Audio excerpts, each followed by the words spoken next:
Magandang umaga mga kagot, dito na naman tayo sa ating morning prayer. Asa po muna tayo ng ating word of God mga kagot dito sa Kawikaan chapter 24 verse 14. Sabi niya dito, ang kaalaman naman ay mabuti sa kaluluwa, kaya't hanapin mo ang kaalaman, magkaroon ka ng magandang kinabukasan. Amen. Napakabuti ng Diyos, ang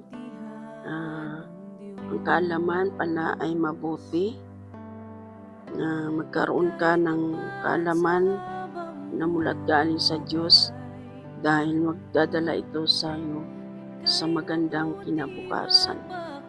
Napakabuti ng Diyos. Hanapin natin ang kaalaman na nagmumula sa Panginoon dahil ang mga kaalamang literal, nandun lang yan. At higit sa lahat ay manguna ang kalamang espiritual sa buhay natin mga kagot. Dahil yun ang naging tulay o daan upang dalhin tayo sa magandang kinabukasan. Amen? Tayo mga kagot. Banal at dakilang Diyos, amang makapangyarihan sa lahat. Kami lubos nagpapasalamat sa umagang ito, Panginoon Lord Jesus. Sa umagang ito ay patuloy niyo kaming samahan, gabayan, ingatan, patnubayan sa buong maghapon ito, Panginoon. Ang mga salita mo ito, Panginoon, ay maging gabay namin sa buhay namin, sa araw-araw namin pamumuhay, Panginoon Lord Jesus. Yan ang sabi mo, Panginoon, sa iyong salita, ang kaalaman ay mabuti at hanapin ito ay magbibigay ng magandang kinabukasan sa aming mga buhay. Dalangin ko, Ama, sa buhay ng mga kabataan na nangangarap magkaroon ng magandang kinabukasan. Dalangin ko, Ama, na sila, Panginoon, ay patuloy mong turuan na hanapin ang kaalamang spiritual, Panginoon Lord Jesus, upang sa ganun sila ay magkaroon ng magandang kinabukasan. I pray, Lord, sa lahat ng mga kabataan na mga nag-aaral na walang kakayanan sa pag-aaral, ngunit nagsisikap, Panginoon Lord Jesus, na makapagtapos sila sa kanilang pag-aaral, Panginoon. Padalhan niyo sila, Panginoon Lord Jesus, ng mga taong magtuturo sa kanila ng tunay na kaalaman na nagmumula sa iyo, Panginoon Lord Jesus. Gagamit ka, Panginoon, ng mga instrumento mo, Lord God, like mga magulang, Panginoon, na nakakilala na sa iyo, Lord God. Turuan mo, Panginoon, ang lahat ng kabataang ito na nangangarap na magkaroon ng magandang kinabukasan. Ikaw, Diyos, ang manguna sa buhay ng mga kabataang, mga nag-aaral, Panginoon Lord Jesus, na nangangarap makapagtapos sa kanilang pag-aaral, ngunit kulang sila, Panginoon, sa kaalamang spiritual, Panginoon. Dalangin ko, Ama, ang lahat ng kabataang nangangarap dito, Panginoon, sa mundo nito, Panginoon, ay magkaroon ng magandang kinabukasan, magkaroon ng kaalaman na mula at galing sa iyo, Panginoon. Dahil yon ang susi sa magandang kinabukasan sa kanilang buhay, Panginoon. Salamat, Ama, sa umagang ito.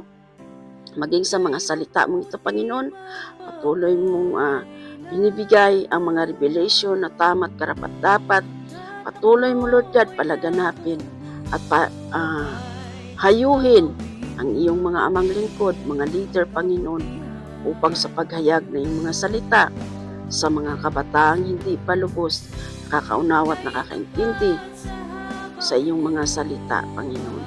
Dalahin ko rin, Ama, ang iyong malayang pag-iingat sa bawat buhay ng mga kabataan, ng mga nag-aaral, Panginoon, at tilayo sila, Panginoon, sa anumang kapahamakan, at ang mga kabataang porsigido na makapagtapos at magkaroon ng magandang kinabukasan.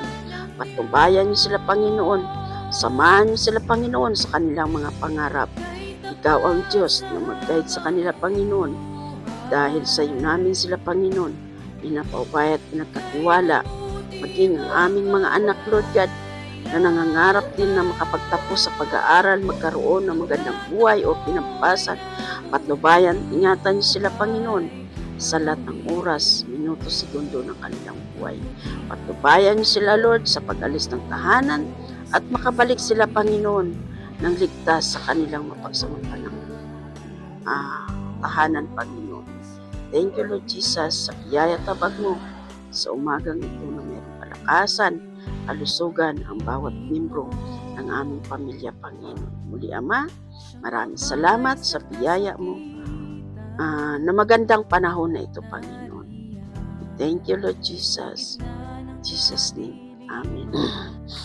Ayan, mga kagot, isang matagumpay na naman na ating morning prayer.